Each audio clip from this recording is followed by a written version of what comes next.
In the wake of COVID and race riots and protests and shameful killings, many companies, institutions, individuals have rushed to social media, to email, to their webpage to try to put out a banner of, "We don't approve."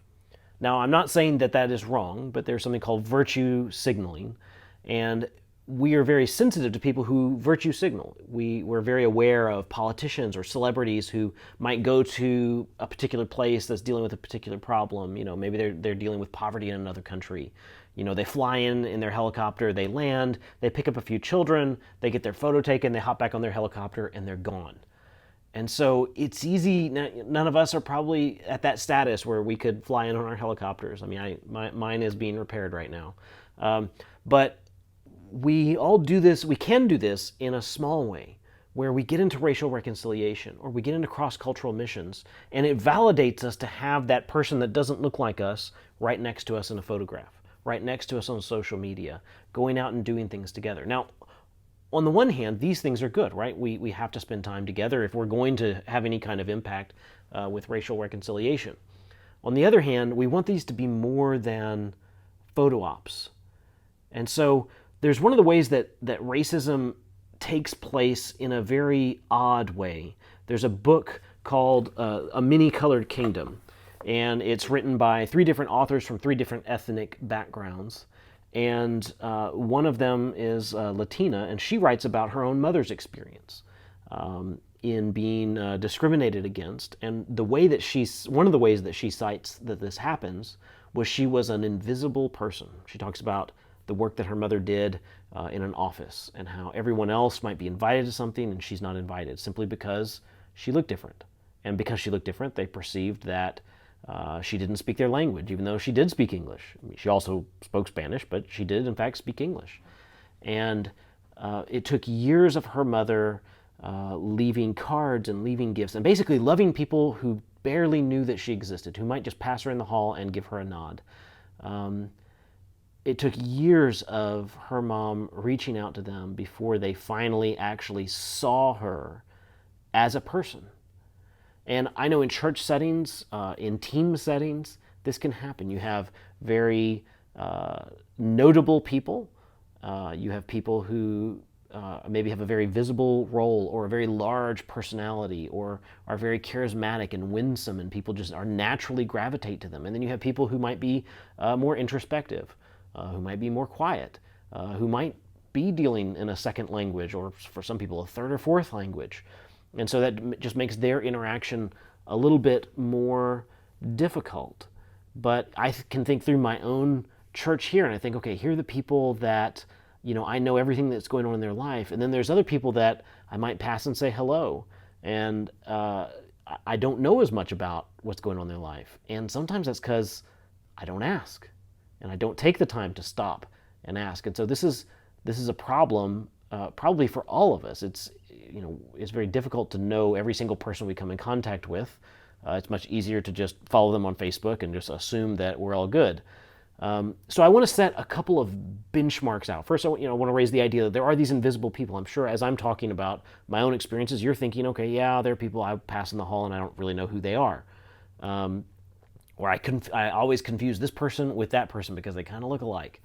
And so there's probably people that you're thinking. So as we think through invisible people, the question is, how do we take these invisible people and make them more visible? How do we take these parts of the body that feel like I can never be seen and help them feel like you are an essential component of our body? Without you, our body would not be functioning.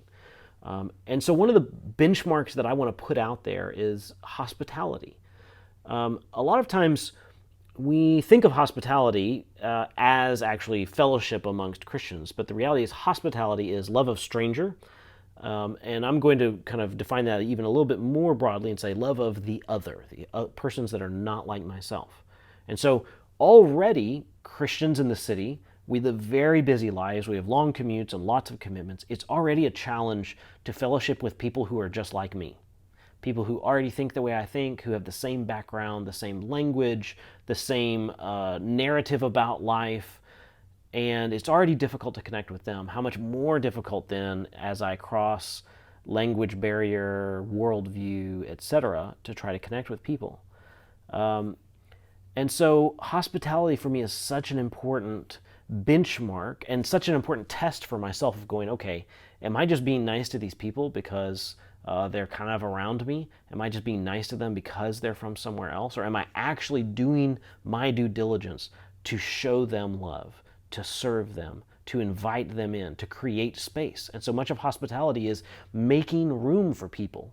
When people come into the room, we might be excited that we're there and we go, oh man, I love it that my friend group is from so many different backgrounds. I love it that my kid's school has, 100 different nations represented. I love it that these people are in my neighborhood and my church. But do I really make room? Just because they're there doesn't mean that they feel like there's room. I'm sure you've had this experience before where you come into a meeting or you come into a Bible study or you come into a small group. And people might even acknowledge that you're there, but there's no room. Maybe they're physically just nowhere to sit, but maybe it's also intellectual of there's no way for you to go, I'm from the outside, how do I get to meet and know you on a deeper level? Because you've kind of got your own thing going on. It's already happening. The teacher doesn't look up and even say anything. How do I now bridge this gap? And it's difficult. So part of hospitality is love of the other, and it's making room for the other. This goes way beyond just hanging out because we have a shared mutual interest or you and I feel like it's easy to get along with each other. This goes beyond, I will go out of my way, I'll put myself out in order to make you feel like you belong and like you were there. One of the indicators, I would say, is you go, okay, how do I know if I'm being hospitable? How do I know if I am in this transformative type community where myself and people who are not like myself as new creations are being joined together and grown together? One of the indicators, and you might laugh, I'm going to say is your spice cabinet. Because this shows to what level will you stretch? To what level will you grow to make people feel welcome in your home? To what level will you learn what is it that they eat? Can I try it? Can I see am I entering into their experience? Am I trying to recreate their experience and sharing their experience even in my space? And so look at your cabinet. I remember as my friend group became more and more and more international, I have spices in my cabinet now. I don't even know what they're for in reality. I only know it because I know this person and because we shared this meal together. I have no other context for some of the spices that are in there. Jesus talks about this idea of hospitality and strangers versus friends. In Luke 12:12, he said also to the man who had invited him. Jesus is at a party. In Luke, Jesus is either, one theologian says he's either at a meal, going to a meal, or just coming from a meal. And so in this one, he's at a meal. And so he says to the man who invited him, when you give a dinner or banquet, do not invite your friends or your brothers or your relatives or rich neighbors, lest they also invite you in return and you be repaid. But when you give a feast, invite the poor, the crippled, the lame, the blind, and you will be blessed because they cannot repay you, for you will be repaid at the resurrection of the just.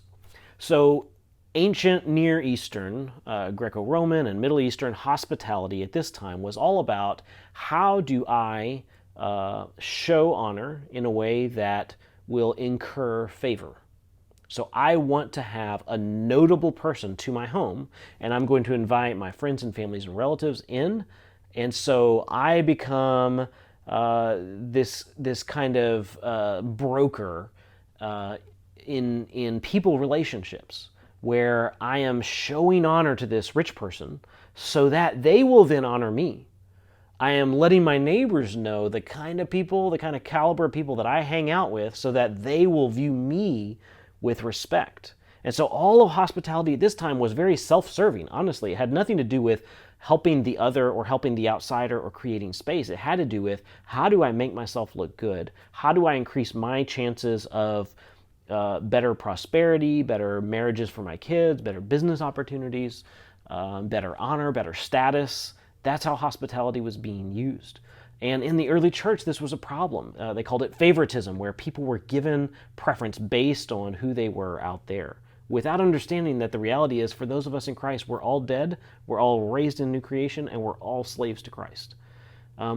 All of this is a reflection ultimately of how God's kingdom worked, because he goes on to give this story of a man who creates a banquet, and he invites kind of the usual suspects of guests that you would expect to be at this party.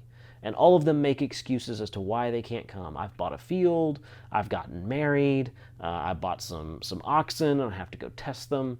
And they all just make up excuses, which honestly are actually lies if you understand the culture. And then he says, okay, fine, I've had it with these people. And he sends his servants, he says, look, go out to the poor, the crippled, the lame, the blind. Just FYI, if you're following this point in the story, that's you and I. And basically go to the people who are at the fringe, go to the invisible people, go to the non-desirable people, the non-honorable people, the people without status. Go to all of those people and invite them in, because my banquet's going to be full. My party is going to be crazy. It's going to be great. And he wants all of these people there.